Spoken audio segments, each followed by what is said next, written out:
Listen to me, you know exactly what I'm talking about when I say kill that weak version of yourself, that version of you, the one who keeps hitting snooze, who talks themselves out of trying, who overthinks everything until the moment is gone. That version is not you, that's your fear, that's your doubt. That's your excuse factory, and it has got to go. You want change, you want to feel powerful. Then let me be real with you. You're not going to think your way into it.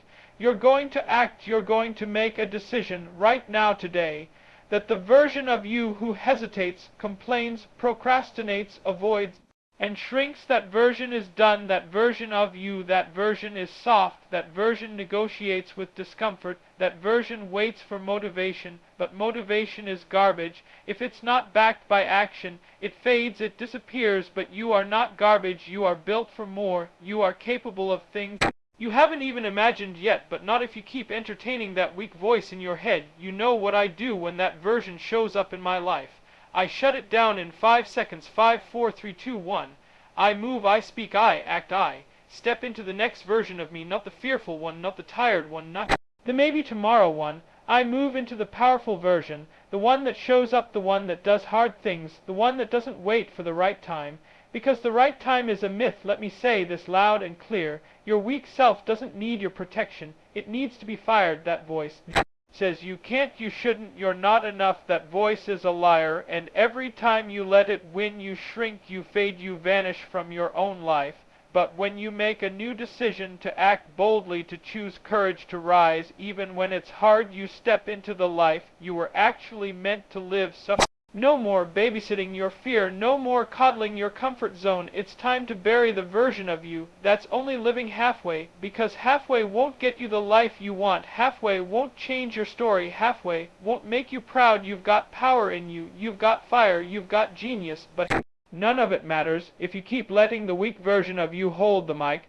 The weak version of yourself is always seeking comfort. It's the part of you that looks for the easiest path, avoids discomfort, and runs from challenge. It's wired to keep you safe, not to make you successful. That version of you will tell you to stay in bed when you know you need to get up. It will whisper lies like just this once or you'll start tomorrow. It sounds rational, it sounds protective, is the exact reason why you're stuck. The strong version of yourself is built in the opposite conditions. It is born in discomfort. It is shaped every time you say no to your excuses and yes to what stretches you. It doesn't wait to feel ready. It acts, especially when it doesn't feel like it. The truth is nothing extraordinary has ever come from staying comfortable. Growth is ugly, it's painful, it demands more than what feels good, but it's in that space where it's hard, where you want to quit, where your mind screams for relief. That's exactly where strength is forged. You can't build resilience. If everything is easy, you can't build courage. If you never face fear, you can't become unstoppable. If you keep giving power to the version of you that flinches every time things get hard, and make no mistake, that version of you exists in your mind, waiting for the right moment to pull you back down. It shows up in your thoughts, in your habits, in your inner voice, and every time you listen to it, you reinforce its control over your life. Discomfort is not your enemy, it's your training ground. When you feel that resistance to get up early, to push through the workout, to have the hard conversation, or to take that risk, that's the exact moment you're meeting the wall between your weak self and your powerful self. And the only way to break through that wall is to act, not think about it, not plan it, act immediately, relentlessly, repeatedly. You don't become powerful in your mind by watching motivational videos or reading quotes. You become powerful by doing the work, by showing up when it's inconvenient, by saying yes when every part of you is screaming no, by choosing to do the hard thing when you could easily avoid it. That's how you kill that weak version of yourself. You don't negotiate with it. You don't debate it. You don't try to reason with it. You overtake it with action. You silence it by showing it proof that you're not the same anymore, that you're not available for mediocrity, that you're not backing down. There's a reason why discomfort is the birthplace of transformation, because comfort never demanded anything from you. It never pushed you. It never scared you. It never made you question whether you're capable, and that's why comfort will never make you grow. But when you consistently place yourself in situations that challenge you, something amazing happens. Your mind gets stronger, your habits get sharper, your confidence grows. You stop identifying with the weaker version of you and start becoming the person you were meant to be. The real power comes the moment you realize that the weak version of you isn't your identity, it's your history, and history does not have to dictate your destiny. The stronger version of you is not some mythical figure in the future, it's already inside of you waiting. It's the part of you that keeps whispering you're made for more, but you'll never meet that version unless you're willing to walk through discomfort like it's your job. Because it is every single time you hesitate, procrastinate, or make an excuse, you're feeding the weak version of yourself. And that's not just a motivational idea, it's a fact of behavior. Every moment you delay action, every time you overthink instead of doing, you're reinforcing the habits of avoidance and fear. That version of you, the one that always finds a reason to wait, to stop, to not try, is growing stronger with every excuse you give it. And the scariest part, it's happening quietly, silently, one choice at a time, one skipped work out, one delayed project, one "I'll do it tomorrow." That's how the weak self gains control. What you do daily matters more than what you say you want. You might have big goals, big dreams, you might say you want to be disciplined, strong, focused, successful, but none of that matters if your actions are feeding the opposite. Your habits are casting votes. Every time you choose comfort over growth, you're voting for the version of you that never levels up. Every time you put off what matters for what easy, you're saying, "I'm okay with staying this."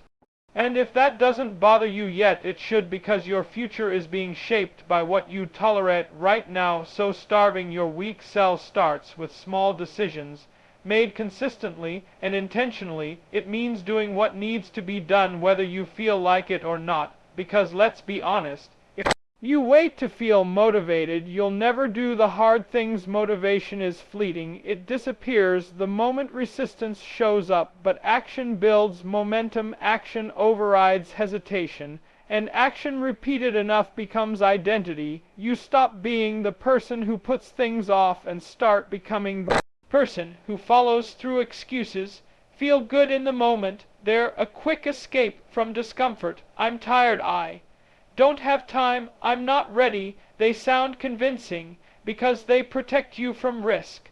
But every time you buy into those excuses, you're strengthening the part of you that fears responsibility. You're reinforcing a mindset of limitation. That's why change is hard, because change requires you to starve the familiar patterns that have kept you safe, even if they've also kept you stuck. It's not about being perfect. You will slip, you will have days where the weak voice wins, but the goal is to stop letting those moments define you. Have to catch yourself, interrupt the pattern, make the decision to act differently, even when it's hard, especially when it's hard. That's how you start taking back control. That's how you weaken the hold of the part of you that's addicted to comfort and fear. You already know what you need to do. You don't need more time. You don't need more information. What you need is movement. You need to start, even if it's messy, even if it's small, even if it's uncomfortable. Start anyway, because the moment you take action, even imperfect action, you break the cycle of delay. You take the wheel back from your weak self. You start feeding the version of you that is hungry for progress, not perfection, but progress. Every excuse you reject is a victory. Every time you move forward instead of stalling is proof that you're becoming stronger. So stop waiting for perfect conditions. Stop looking for motivation like it's some magic switch. The power is in your hands right now, in your next decision, in your next action.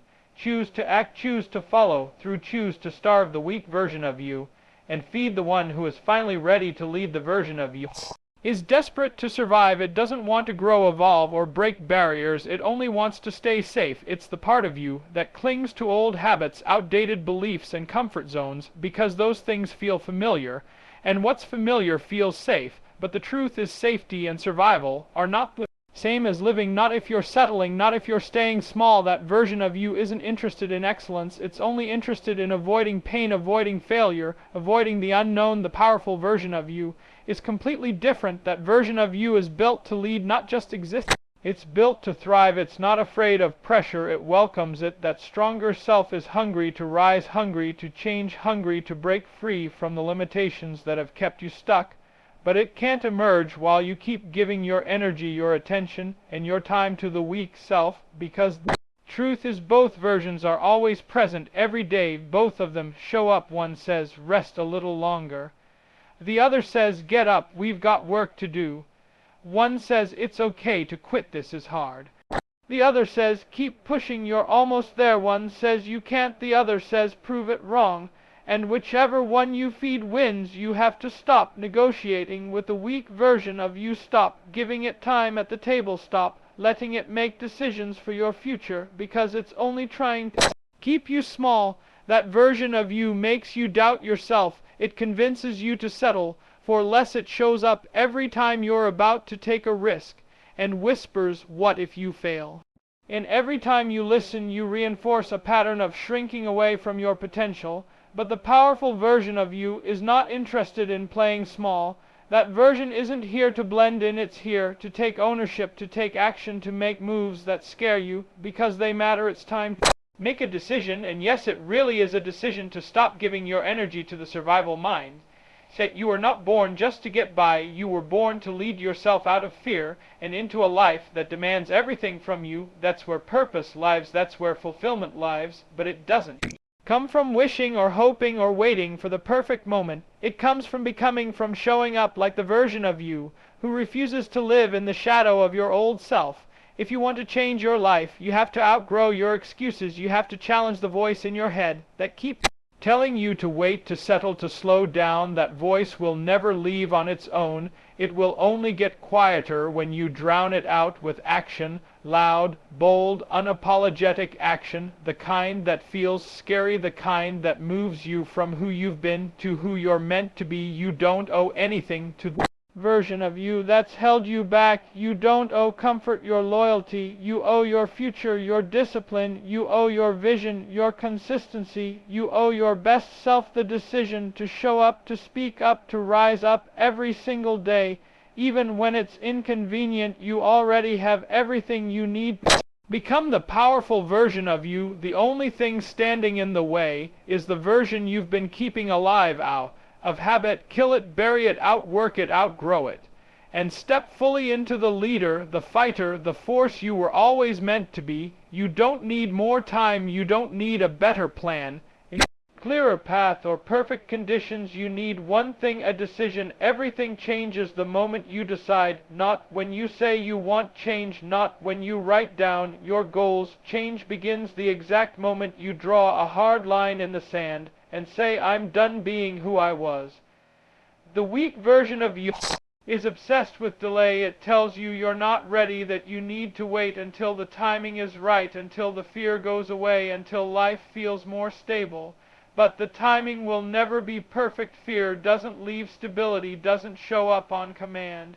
And if you keep waiting, your life will keep slipping by. Action is the cure, not overthinking, not planning endlessly, not seeking the approval of everyone around you. Just one simple, firm decision, followed by immediate action. And here's the truth most people don't want to admit. You already know what you need to do. You know the habits you need to break. You know the actions you need to take. You know the voice you've been ignoring, the idea you've been sitting on, the changes you've been avoiding. It's not a lack of clarity, it's a lack of decision. And every time you delay making that decision, you give power to the weaker version of you. See, the weak version waits, it loves to stall, it lives in someday. It says, let's think about this a little longer, or maybe next week. And that version of you is subtle. It sounds reasonable. It tells you that taking time is wise, that maybe you should play it safe. But what it's really doing is keeping you stuck. And you don't need more of that. You don't need more reflection. You need movement, and movement starts with a choice, a clear, no turning back choice that says this ends now. The strong version of you is already there underneath the excuses and delays. It's the voice that says start now. Energy that rises up when you stop talking yourself out of action. That version of you doesn't need more time to think. It needs 5 seconds of courage, 5 seconds to speak up, to stand up, to move forward, just 5 seconds to step past the doubt and into the decision that will change your momentum. People think they'll feel ready eventually. They think the fear will fade or that motivation will arrive and push them forward. But motivation is a myth. If it's not paired with discipline, motivation shows up after you act, not before. It's the reward for movement, not the fuel, and that's why the decision comes first. You make the choice, you take the step, then the confidence, the clarity, the momentum, they follow. But none of them come to the version of you who keeps putting things off. They come to the version who acts, who decides, who moves, even when it's messy and uncomfortable. You are always one decision away from changing everything, not 101. The moment you stop entertaining your fears and excuses, the moment you stop buying the lie that you need more time, that's the moment your life shifts. It's not about how long you've waited, it's about what you're going to do now. You don't need to be perfect. You don't need all the answers. You just need to decide to show up differently, decide to think differently, decide to act like the person you're becoming, not the person you've been. That's how you kill the weak self, not by thinking about it, by choosing, then doing. You can't step into your next level until you bury the version of yourself that's addicted to playing small. That version isn't weak because it lacks potential. It's weak because it refuses to demand more from life. It settles, it avoids, it hides behind excuses and masks fear as logic. It convinces you that staying small is smart, that shrinking back is wise, that low expectations are realistic. But what it's really doing is robbing you of growth. Every time you choose to play small, you're not protecting yourself, you're limiting yourself. And eventually, if you're not careful, you start to believe that small is all you'll ever be. That's not who you are. Deep down you know. If there's a voice in you that keeps asking for more, it's the part of you that imagines a bigger life, dreams of taking bold steps, and envisions a future that's more powerful, more meaningful, more alive. But you can't reach that future if you keep clinging to the old identity that's too afraid to stretch. Transformation isn't just about building something new, it's about letting go of what no longer serves you and the person you were yesterday. The one who tolerated mediocrity, feared failure, and chose comfort is not qualified to lead you into the next chapter. You cannot level up without sacrifice. You have to give up your need for approval. You have to give up your fear of discomfort. You have to give up the lies that say you're not good enough, not smart enough, not ready. That voice inside, the one addicted to playing small, it thrives on hesitation. It grows every time you say, maybe later, or who am I to do this? And as long as you keep entertaining it, you'll keep living below your potential. You're not here to blend in. You're not here to water yourself down so other people can feel comfortable. You're here to step into the fullness of who you are, and that means outgrowing the version of you that thinks playing it safe is a strategy. Playing it safe is a trap. It's disguised as wisdom, but it's fueled by fear, and fear has no place in a life built on purpose. You can't have bold results with a timid mindset. You can't walk in power while dragging around the weight of who you used to be. Your next level demands a new version of you, one that makes decisions without doubting, one that takes action without needing permission, one that shows up even when it's hard, even when it's awkward, even when it's scary. And yes, it will be scary. Growth always is, but fear is not the enemy. Inaction is staying stuck, is repeating the same small patterns and expecting a big life. That's the real threat. So what does it mean to bury the small version of you? It means you stop giving it airtime, you stop repeating its stories, you stop letting it vote on your future. It means you recognize that identity is a choice. You can't choose to show up like the person who's done playing small. You can choose to make moves that stretch you, scare you, test you. And in those moments the old self starts to fade. Every bold decision you make becomes a nail in the coffin of the version of you that settled. You're not obligated to stay the same just because it's familiar. You're allowed to rewrite your story. You're allowed to rise. You're allowed to take up space. but only when you stop carrying the dead weight of who you no longer want to be the next level of your life is not going to make space for your fear, your excuses, or your comfort zone. It's reserved for the version of you that's ready to stop shrinking and start leading. You don't step into that level by waiting, you step into it by letting go. Let go of small, let go of safe, let go of the version of you that's already had its time. You've got more in you, but first you've got to bury what's holding you back, and it all comes down to one truth: the version of you that's been holding back, playing small, hiding behind excuses. That version has to die for the real you to rise. You don't need more time, more motivation, or more validation. You need a decision, a line in the sand, a moment where you say enough with the hesitation, enough with the fear, enough with the patterns that have kept you stuck. 'Cause every time you choose action over excuse, every time you push past resistance, every time you lead instead of survive, you are killing that weak version of yourself and stepping fully into your power. This is not a one-time transformation, it's a daily choice. So stop waiting to feel ready, start becoming. Decide now, move now, lead now, and don't just imagine the life you want, build it one fearless step at a time.